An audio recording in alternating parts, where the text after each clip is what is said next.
مبروك مبروك للاعيبة نادي الزمالك وجماهيره الوفية.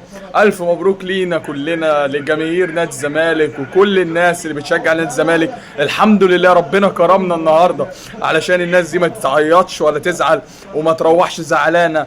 لعيبة رجالة النهاردة لعبوا بشرف. الحمد لله ربنا كرمنا كرم كبير ان احنا قدرنا في ضربات الجزاء نقدر نعدي بكل الإثارة في خلال ضربات الجزاء وخلال المباراة. كل دقيقة بتمر علينا حاطين ايدينا على قلبنا.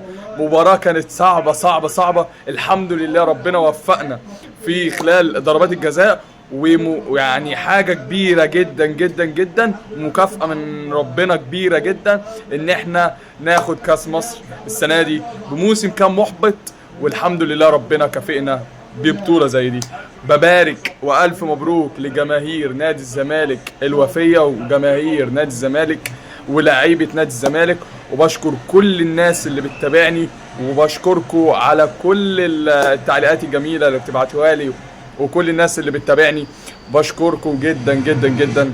والسلام عليكم ورحمة الله وبركاته.